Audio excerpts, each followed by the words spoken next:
بسم اللہ الرحمن الرحیم اللہم صلی علی محمد وعلی آل محمد فقال اللہ تعالی الا تنصروه فقد نصرہ اللہ اذ اخرجہ الذین کفروا ثانی اثنین اذ ہما فی الغار اذ یقول لصاحبہ لا تحزن ان اللہ معنا صدق اللہ العظیم۔ عن ابی بکر صدیق رضی اللہ تعالی عنہ ارقبوا محمدا فی اہل بیتہ او کما قال۔ ناظرین، ہم اہل سنت ہے اور ہم کلمہ گو ہے، ہم مسلمان ہیں۔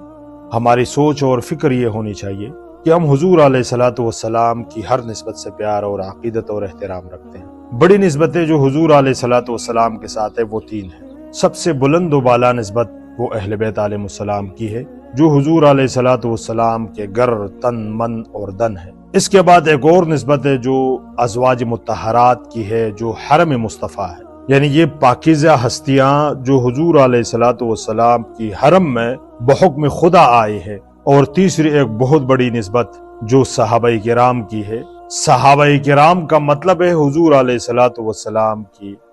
جو محنت ہے ان کا ثمرہ، اس کو صحابی کہا جاتا ہے۔ صحابیت ایک ایسی نسبت ہے کہ جن سے بڑی نسبت کوئی ہے ہی نہیں، ایسی خوبصورت اور بلند مقام کہ جو حضور علیہ الصلوۃ والسلام کے صحبت میں رہنے کی وجہ سے ملی ہے۔ ناظرین، ہمارے ہاں، ہم اہل سنت کے ہاں، پھر خصوصاً دیوبند کے ہاں، ان ایام کا منانا قریب ہی زمانے تک بالکل نہیں تھا، اس لیے کہ ہم نے خود دیکھا ہے، ہم اپنے زندگیوں میں دیکھ چکے ہیں کہ جہاں بریلوی حضرات حضور علیہ الصلوۃ والسلام کی ولادت کو منایا کرتے تھے، ہم نے طرح طرح کے فتوے ان کے اوپر دیے ہیں کہ یہ شرک کرتے ہیں، یہ حضور علیہ الصلوۃ والسلام کی ولادت صحابہ نے نہیں منائی، صحابہ سے ثبوت پیش کرو۔ لیکن وقت کے گزرنے کے ساتھ ساتھ ہم نے صحابہ کرام سے کی بھی وہ ایام منانے شروع کر دی، اور خصوصاً پھر پیغمبر سے بڑھ کر صحابہ کرام سے محبت کرنے لگ گئے۔ میں اس کا بالکل منکر نہیں ہوں، میں ہرگز اس کا انکار نہیں کرتا۔ جس طرح ہم اہل بیت علیہ السلام کے ایام منایا کرتے ہیں، اسی انداز سے صحابہ کرام کے ایام بھی منانا ضروری ہے، اور اس لیے کہ حضور علیہ الصلوۃ والسلام کی ان پاک دوستوں کی طرز زندگی، ان کی سیرت اس کائنات کے لوگوں کے ذہنوں میں، ان کے زندگیوں میں آئے، بہت ضروری ہے۔ یہ جمادی ثانی کا مہینہ چل رہا ہے، اور اس میں خلیفہ اول حضرت ابوبکر صدیق رضی اللہ تعالی عنہ کی وصال کا دن ہے۔ اسی سلسلے میں آج سوچا کہ ہم حضور علیہ الصلوۃ والسلام کی ہر نسبت سے پیار کرتے ہوئے ہم بھی ایام منانے کی کوشش کرتے ہیں، اور ان کی سیرت کا کچھ تذکرہ آپ کے سامنے رکھتے ہیں۔ ناظرین، میں نے آپ کے سامنے حضرت ابوبکر صدیق رضی اللہ تعالی عنہ کا فتویٰ سنایا۔ وہ فتویٰ بخاری کے اندر موجود ہے کہ حضور علیہ الصلوۃ والسلام کے اس پہلے صحابی نے، یعنی خلیفہ اول نے فرمایا ہے کہ ارقبوا محمدا فی اہل بیتہ، اگر حضور علیہ الصلوۃ والسلام کی خوشنودی چاہتے ہو تو ان کی اہل بیت کو قریب کرو، ان کی اہل بیت کی محبت اپنے دل میں لاؤ، اہل بیت علیہ السلام کی تعظیم کرو، اس میں حضور علیہ الصلوۃ والسلام کی خوشی ہے۔ ان کی سیرت کے بہت سارے پہلو ہیں۔ ایک پہلو یہ ہے، اور میں الفاظ دیگر بتانا چاہتا ہوں، کہ ہم 1400 سال بعد آنے والے مسلمان ہیں۔ پہلے جتنے بھی تاریخ گزری ہے، یا جو صحابہ کرام کے جو اوقات گزرے ہیں، ہم نے ایک دوسرے کے ضد میں بہت ساری ناکامیاں پیدا کی ہیں، اور ایک دوسرے کے ساتھ بغض میں اور تقابل کے اندر ہم نے بہت ساری ہستیوں کی گستاخیاں بھی کی ہیں۔ میں حضرت ابوبکر صدیق رضی اللہ تعالیٰ عنہ کی سیرت کے پہلو سے ایک پہلو آپ کے سامنے ثابت کر دوں اور واضح کر دوں کہ حضرت ابوبکر صدیق رضی اللہ تعالیٰ عنہ ایک نرم دل انسان، یعنی جتنی بھی چیزیں ان کے سامنے ہوئی اس نے اس کے اوپر کوئی بات نہیں کی۔ میں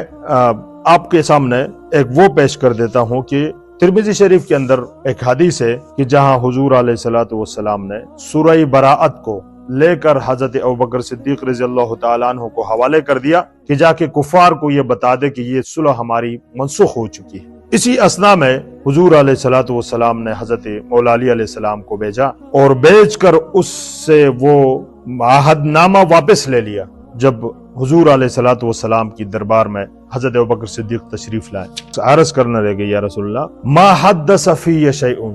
کیا میرے بارے میں خدا کی طرف سے کوئی پیغام آیا ہے، کوئی چیز میرے بارے میں نازل ہوئی؟ تو حضور علیہ الصلوۃ والسلام نے فرمایا، ما حدث فیک الا خیر ولکن امرت الا یبلغه الا انا او رجل منی۔ یہ واقعہ کچھ یہ تو مختصر انداز سے بیان کرنا چاہتا ہوں کہ سورہ برات کے کچھ باتیں تھیں، جو ایک صلح تھی، اس معاہدہ تھا، اس کو تنسیخ کے لیے حضرت ابوبکر صدیق کو حضور علیہ الصلوۃ والسلام نے دیا۔